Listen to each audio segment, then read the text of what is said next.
Who does Junior Camargo remind you of? Well, first of all, the violence in his swing, but also very controlled, simple landing, smooth finish, Miguel Cabrera. Long home run from Cabrera. That baby is gone.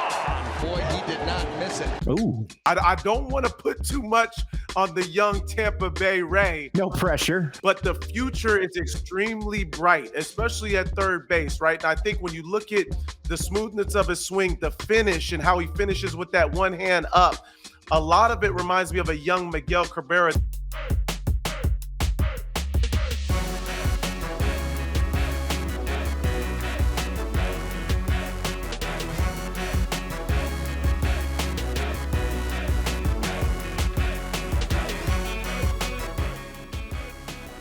Welcome to another edition of Off Base alongside Xavier Scruggs. I'm Robert Flores. Thanks for joining us. X is joining us from his beautiful summer home. Look at you, X. I'm at the beach, Roflo. I needed a couple of days. We got the family here, Siesta Key, Florida. We living it up. And I took, that's the good thing about being able to do stuff from home. You can travel the studio wherever you go. So I'm taking full advantage right now, Roflo. That's right. Hey, and I've got a studio here in my office. I'm sitting, of course, in front of multiple Emmys. Don't sleep on that, X. Do not sleep on that. All right, let's move the needle. So July is upon us. So that gives us a time to reflect and also look ahead. Now, as of July 1st, let's take a look at the last few seasons here, X. In 2024, 4 of the 6 division leaders that were leading on July 1st ultimately went on to win their division. In 2023, that number was down to 2.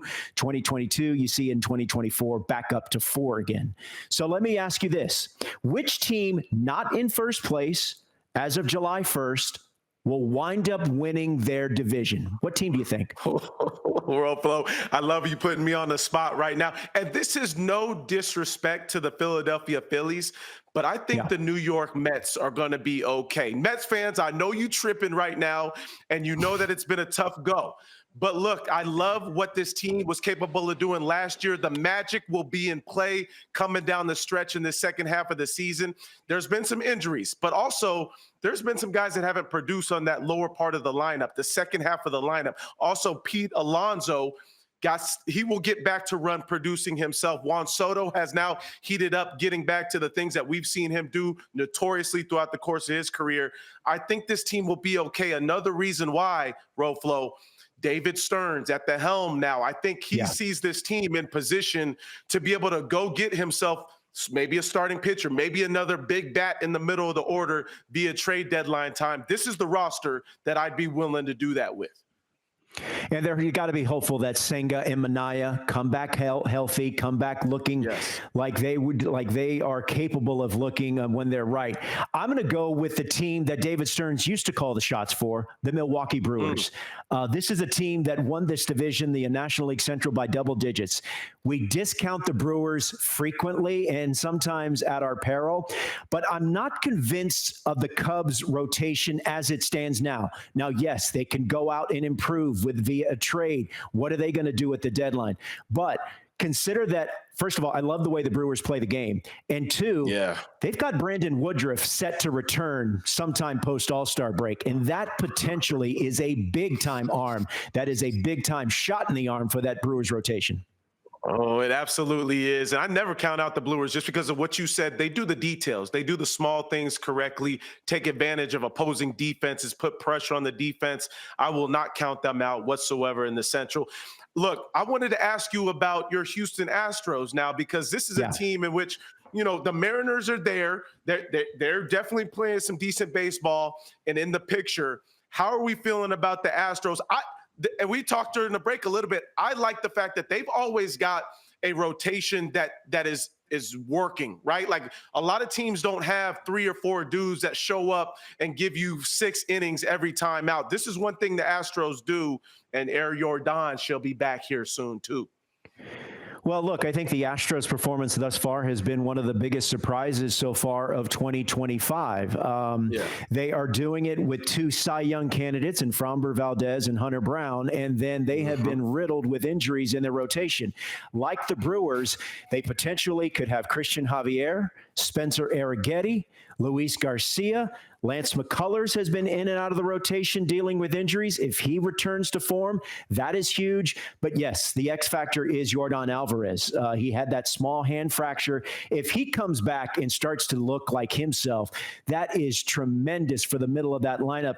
And I think Christian Walker has got to get hot for this team. It's his first year coming over from Arizona. It's been a little bumpy thus far, but that's 30 and 100 potentially. If he can look like himself and return to form, this Astros team could once again make a deep run. And Ruffalo, what I like too is some guys have stepped up offensively. Isaac Paredes, since being traded over to this team, has done nothing but take advantage of swinging the bat well, played good at third base. Jeremy Pena has taken a whole nother step forward now as one of the best shortstops in Major League Baseball. Even said, let me go get myself Scott Boras so I can get paid too. And then the young Cam Smith, like first year just was at Florida State, and seeing what he's doing now in a position to put himself offensively in this lineup, doing a good job. There's guys that have stepped up, and I've loved seeing that too. Yeah, so America's team, the Houston Astros, maybe making another deep run in the postseason. Let's take a quick timeout. When we come back, the recently retired Whit Merrifield, the three-time All-Star, is going to tell you why he decided to hang him up and why he feels the current game does not have a place for a player like him.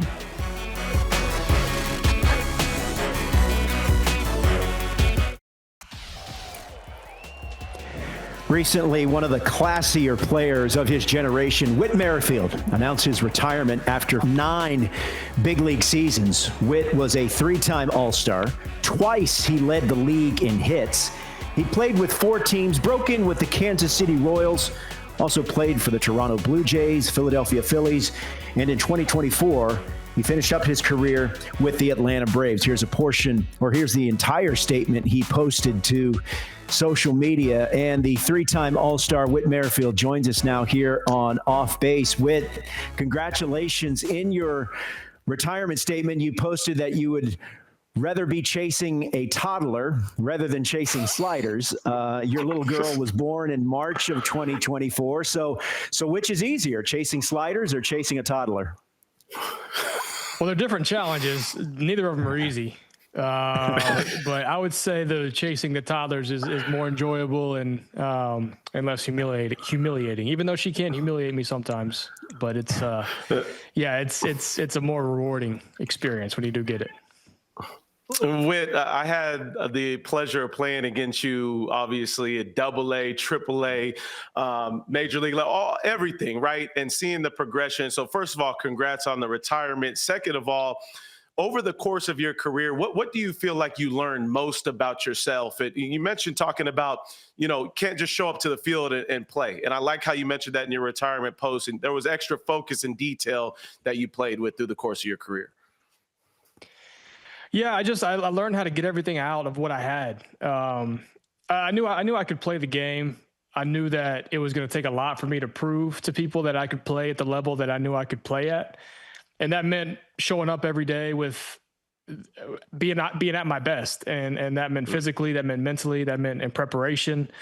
And when I got to the big leagues, that became easier because there was more availability to all that stuff for me to prep and be ready. And I had to do that, and I had to do it often. And a lot of that stuff was at night, the night before, laying in bed, watching pitchers, trying to find keys on the bases, trying to find tendencies when I could jump a guy, a 1-2-1 count. This guy's 85% fastball. This is good. If I get to this count, this is a good pitch for me not to miss, that kind of stuff. And then as my career progressed and that desire to put in that kind of work kind of left, especially when my daughter was born. My focus became totally on that.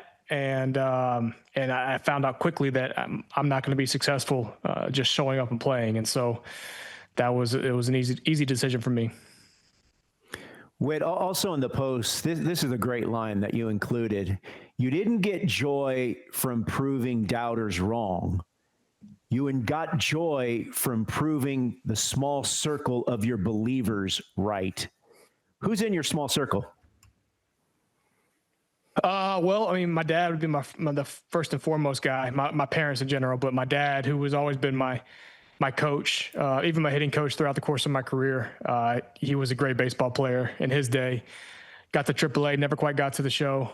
Actually did, long story, but did get to the show, but never got to play in a game. But was a great hitter. And so he taught me from the get-go, and I would still work out with him in the off season. He would throw to me. And so he was the main guy, but my parents, my wife, my brother, my sister, my college coach, and then the couple of guys that I played with in college that I still keep up with, and then a couple of guys in the minor leagues that were in my circle. So it was a small circle, but guys that I developed a great relationship with and could lean on and frankly ask, like, am I stupid for thinking that I can play at this level when I was in AAA and AA and kind of grinding my way up.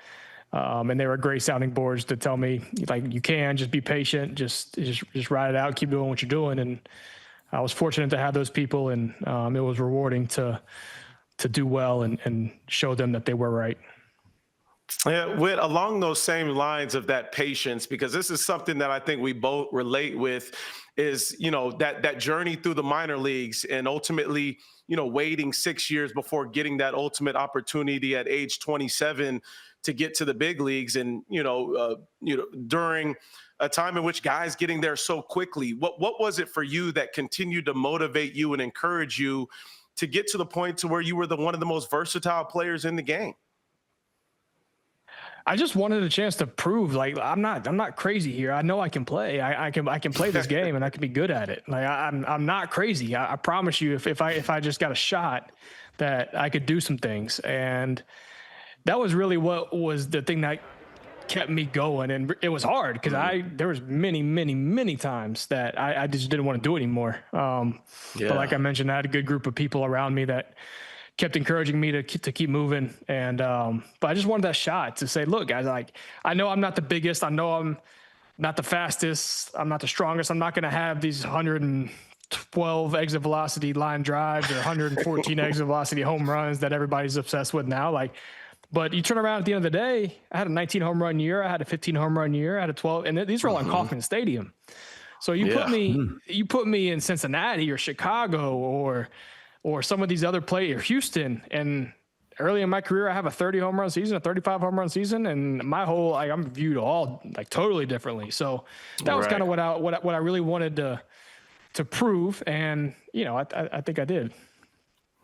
Well, you mentioned in your retirement post that one of the disappointments was not helping or bringing a World Series title to the teams that you played for at the big league level, but you did win a College World Series, and you were a walk-off hero in Omaha for your South Carolina Gamecocks. It was 15 years ago, but how often does that moment pop into your head? How often do you get reminded of it? How often do you think about it? A lot more recently. Well, I guess this time of year, a lot more, because College World Series just ended, and just kind of watching that is a nice kind of flashback to the great times those 2 weeks were. And then even when I was in AAA in Kansas City, we were in Omaha. That was our AAA team. So had a lot of even though we weren't in Omaha, we were in Papillion. I lived in Omaha a lot and saw TD Ameritrade, which reminded me of the College World Series. So I think about it a good bit. It was still to this day my favorite moment in baseball. I was hoping to top it, but never got a chance to. But it is my favorite moment in baseball, just what it meant to that university, to the city. It was the first national championship in the school's history. And I think people that are not involved in college sports like I am would understand that or know that. So it meant a lot to that community. It means a lot to us, and just happy to be a part of that moment. That's awesome, man. Really, really special moment, especially as we just finished up the College World Series. Whit, I want to talk to you about your swing but not your baseball swing, the golf swing a little bit. Like we scourge through Instagram and do all the social media stuff. And of course we find wall-to-wall golf videos. Be honest now, which swing is better, the golf one or the baseball swing? The baseball swing, I think, is, well, I don't know in 2025 if my swing is considered a good swing with guys like Teacher Man and all the way that the baseball swing is evolving. I don't know if my swing is a good swing. I think it's a good swing, but my golf swing's getting there, and that's the important swing now is my golf swing, and it's getting there. It's getting better. We just had our club match play championship this past weekend, and I got to learn how to putt next. My swing's getting better. I'm hitting the ball really good. I think I hit all 9 greens on the front 9 in the match play and 4-putted 3 times, I'm sorry, 3-putted 4 times. So I got to learn how to putt. If I can learn how to putt, I might be dangerous. You'd be all right. Yep. Yeah. Hey, Whit, I want to go back to something you just briefly mentioned there about the rise of Instagram hitting instructors, of the way the game is taught now, specifically hitting. I always, I work daily with Mark DeRosa. You've come in studio quite often. And he and it makes sense to me that that the baseball swing is not a cookie cutter approach. You mentioned that maybe some would find your swing something wrong with it, but you led the league in hits twice.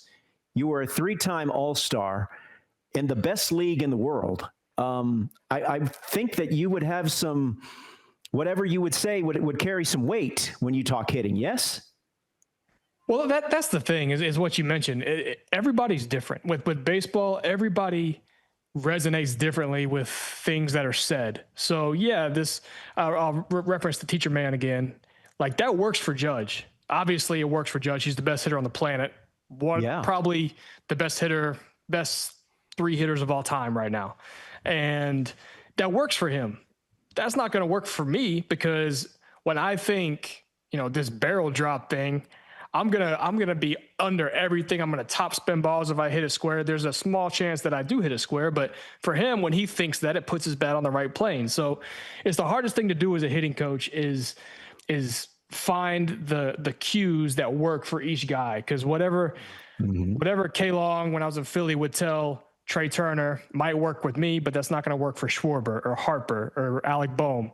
So that's the hardest thing to do is to find things to resonate with the different players. But kind of on this topic, I hate the way that it's taught now, I guess, because the way the game is valued, it's driving people to teach this way and to teach the swing, get your ace swing off every single time, swing it as hard as you can every single time in case you hit it, because that's how it's valued. It's valued on how hard are you hitting the ball on average, not okay, you got the second baseman behind second, first baseman's holding the runner on, you got the whole right side open. We're down 1 in the 7th inning. There's 2 strikes on you. Let's take a little bit off and try to hit a 30 hopper in the 4-hole, because there's a much better chance of you doing that and being able to do that successfully than to hit this ball out of the park. That's what I would do, and that's why I feel like I picked the right time to get out of the game, because that was not being valued anymore. It was, okay, I hit 110 mile an hour line drive to the shortstop. That's a better result than me hitting a 70 mile an hour 45 hopper in this vacant area that I tried to do. That's not valued as much anymore. And same as like runner on third and 1 out. I'm going to try to hit a fly ball to center field. I'm not going to take this 2-0 fastball down the middle because I'm trying to walk, because that's going to get me paid more if my on base is up. I'm going to try to drive this run in to put us up 1 going into the 8th inning, but that's not the way the game is valued. It's not the way the game is taught anymore. And it's frustrating. And I'd had enough of it. And so now I'm talking to you guys. Well, X, it sounds like we have an analyst on our hands, right? I was gonna say there's so much value in understanding the balance of those things and the way that you're able to break those things down. And I think, you lead in the league in stolen bases 3 times, the versatility of your defense. is if you're trying to explain to the next generation, not only from a hitting standpoint, but also how to steal bases, what are you trying to drive home to them about the details of the game? Yeah, and I mean, that's even changed over the last couple of years, ever since this pitch clock came about. I mean, it's pretty much you just get the guy to pick over one time and then just sort of start leaning to second and go when he moves. I really took a lot of pride, and Rusty Kuntz was the perfect guy for me because he and I shared the same passion for trying to find a key from the pitcher, whether it's when this guy comes up and he's looking at you, his chin's down, he's going to throw to the plate. When he comes up and his head starts up and then he goes down, he's going to pick over. Like those little things, I loved laying in bed trying to figure that out. And that's kind of gone now. It's now just a matter. It's now a foot race, and that's fine. I mean, games evolve. Games are constantly going to evolve, and I do think the pitch clock has been good for fans and players alike. But this is kind of the stealing the base thing is kind of a fallback of that. So now it's less me teaching these guys how to steal and more of like a track coach teaching these guys how to steal. On all right, what's your first step going to be? How can you get more efficient on your crossover, and what's the ideal lead? How many steps? How can you make sure you're going on a straight line to the bag? Stuff like that. And right. So again, it's kind of where my value has become diminished over the last couple of years, and more of a raw athlete is starting to flourish. And again, no fault to anybody. The game's evolving, and I think it's evolving for the better, but it's not the better for me, that's for sure. Well, Whit, we appreciate you joining us. Enjoy retirement, and thanks for joining us here on Off Base. No doubt. Good to talk to you guys. Appreciate you, man. When we come back, there is an emerging star playing for the Tampa Bay Rays, Junior Caminero. When we come back, X with a historical comp of this young, exciting player.